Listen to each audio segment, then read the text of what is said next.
Gereja bagai bahtera di laut yang seram, mengarahkan haluannya ke pantai seberang. Mengamuklah samudera dan badai menderu. Gelombang zaman menghempas dan sulit ditempuh. Penumpang pun bertanyalah selagi berjerit, berapa lagi jauhnya labuan abadi. Tuhan tolonglah, Tuhan tolonglah, tanpa Dikau semua binasa kelak. Ya Tuhan tolonglah. Gereja bagai bahtera diatur awaknya. Setiap orang bekerja menurut tugasnya. Semua satu padulah setiap bertekun demi tujuan tunggalnya yang harus ditempuh. Roh Allah yang menyatukan, membina, membentuk di dalam kasih dan iman dan harap yang teguh. Tuhan tolonglah, Tuhan tolonglah, tanpa Dikau semua binasa kelak. Ya Tuhan tolonglah. Selamat pagi anak-anak. Iya, kita bertemu kembali dalam pembelajaran gereja sebagai paguyuban. Ya, kita semua tahu bahwa di Indonesia itu ada bermacam-macam agama, antara lain yang kamu anut itu Katolik, mempunyai gereja. Tadi kita sudah mendengarkan lagu yang dinyanyikan oleh Ibu Priska Purwantini, Gereja Bagai Bahtera. Itu ada pesan pentingnya. Gelombang zaman menghempas dan sulit ditempuh. Nah, sekarang ini sulit ditempuh karena ada COVID-19, ada pandemi di seluruh dunia.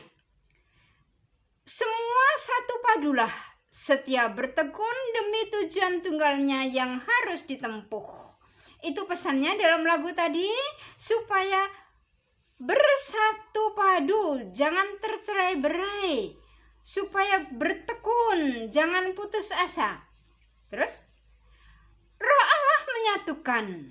Jadi, gereja itu dijiwai oleh Roh Kudus, yaitu Roh Allah sendiri yang menyatukan, membentuk di dalam kasih, iman, dan harapan.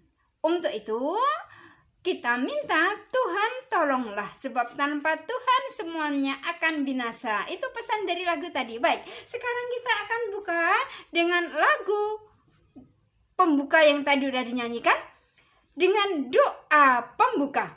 Dalam nama Bapa dan Putra dan Roh Kudus. Amin. Allah Bapa yang Maha Baik, puji dan syukur kami haturkan kehadirat-Mu, dan kami mohon rahmat-Mu agar kami memahami pembelajaran hari ini tentang gereja sebagai paguyuban. Hadirlah di tengah-tengah kami, sehingga kami menyadari tugas dan tanggung jawab kami sebagai anggota paguyuban gereja. Amin. Dalam nama Bapa dan Putra dan Roh Kudus. Amin. Baik. Kita mengerti ada gedung gereja. Nah, makna suatu gereja. Pengertian gereja. Gereja itu apa toh? Kalau gereja yang ditulis dengan huruf kecil, bukan dengan huruf kapital, itu artinya gedung. Gambar yang ada di situ itu gedung gereja. Namanya Basilika Lateran Santo Yohanes. Basilika Lateran Santo Yohanes itu dibangun pada abad keempat. Gerejanya besar, luasnya 19.600 meter persegi. Tetapi meskipun besar, kalau ditulis tetap dengan huruf kecil. Nah, sekarang gereja yang ditulis dengan huruf kapital, yang ditulis dengan huruf besar itu adalah gereja yang artinya sebagai paguyuban. Kata gereja berasal dari eklesia, yang berarti pertemuan rakyat yang bersifat religius.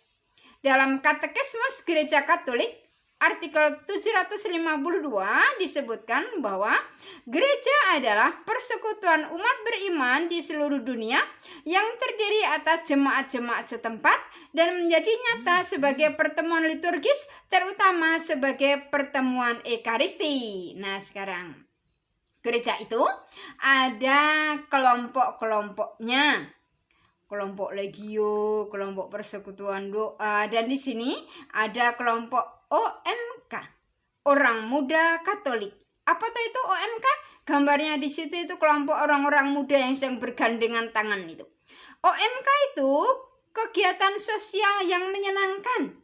Di dalamnya ada latihan nyanyi, ada ngobrol-ngobrol, ada menari, ada kegiatan sosial. Kegiatan sosialnya itu membantu korban bencana banjir atau korban gempa atau panti asuhan, macam-macam.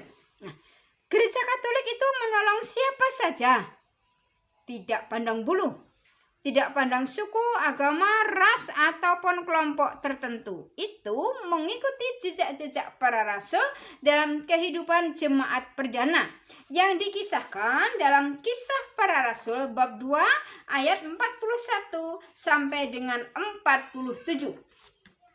Orang-orang yang menerima perkataannya itu memberi diri dibaptis, dan pada hari itu jumlah mereka bertambah kira-kira 3.000 jiwa. Mereka bertekun dalam pengajaran rasul-rasul dan dalam persekutuan, dan mereka selalu berkumpul untuk memecahkan roti dan berdoa. Maka ketakutanlah mereka semua, sedang rasul-rasul itu mengadakan banyak mujizat dan tanda.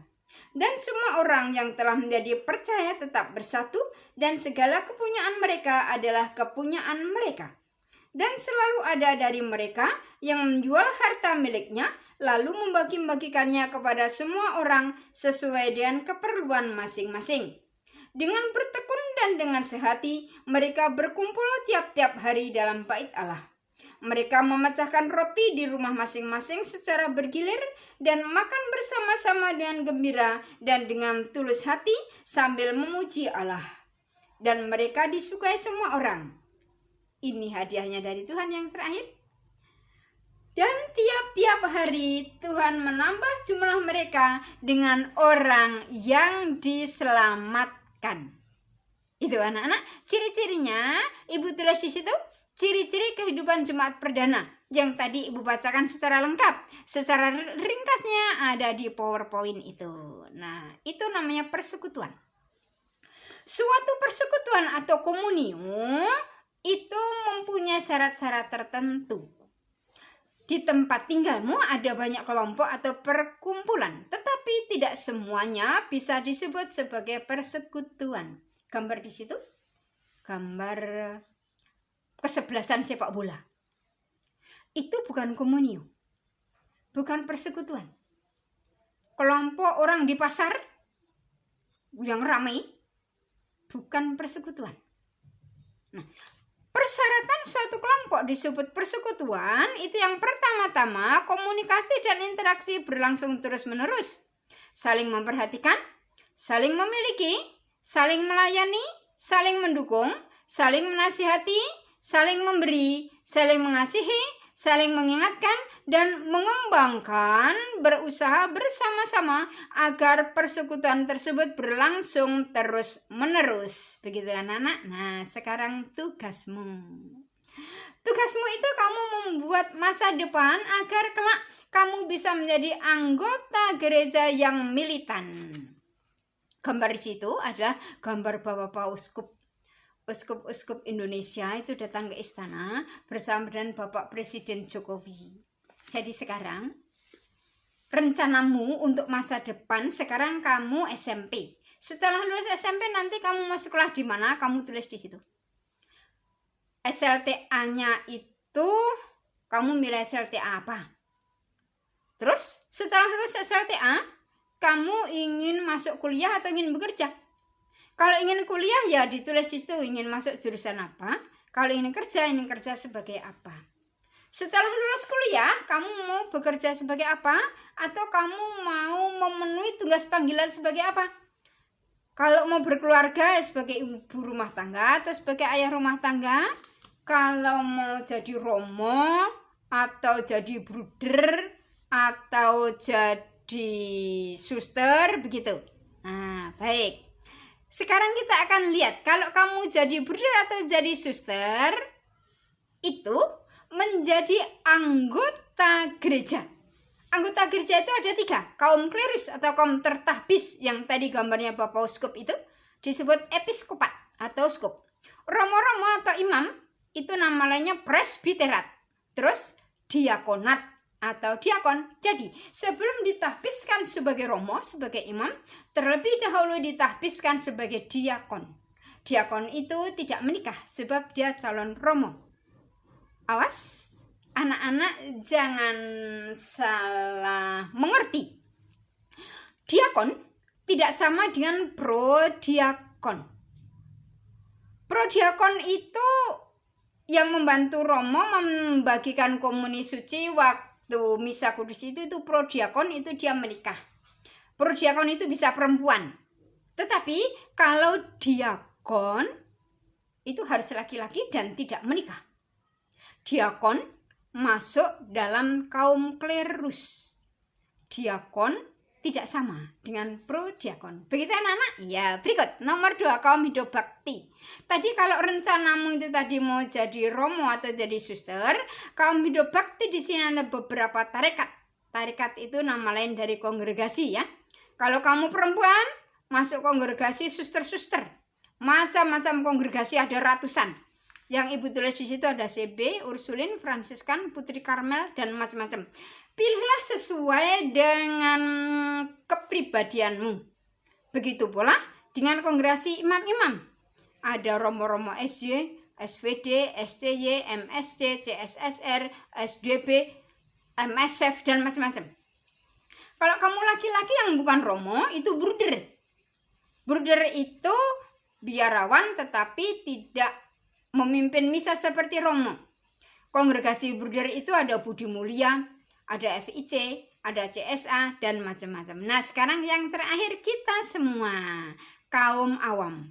Kaum awam itu bertugas mengelola tata dunia dengan nilai-nilai Kristiani. Di antara kaum awam, ada yang menikah dan ada yang tidak menikah. Tidak menikah disebut selibat. Nah, nanti kita akan mendengarkan lagu Maju Bersama. Marilah saudara melangkah maju. Kelak kalau kamu dewasa, menjadi anggota gereja yang manapun, itu melangkah maju bersama Tuhan. Sekarang kita akan tutup dulu dengan doa penutup. Dalam nama Bapa dan Putra dan Roh Kudus. Amin. Tuhan Yesus, kami berterima kasih, kami haturkan kehadirat-Mu pada hari ini. Kami memahami bahwa kami adalah anggota tubuh-Mu yang kudus. Bimbinglah kami ya Tuhan, agar kami dapat menjalankan peran kami masing-masing dengan baik dalam gereja, sekolah, dan masyarakat. Semua ini kami haturkan dalam nama Yesus Tuhan kami. Amin. Dalam nama Bapa dan Putra dan Roh Kudus. Amin. Marilah saudara melangkah maju, Tuhan serta kita. Sepanjang jalan penuh liku, Tuhan serta kita. Maju bersama, bersatulah kita. Maju dalam cahaya, maju bersama, satu harapan kita. Hidup Kristus jaya. Haleluya, haleluya. Hidup Kristus nan jaya.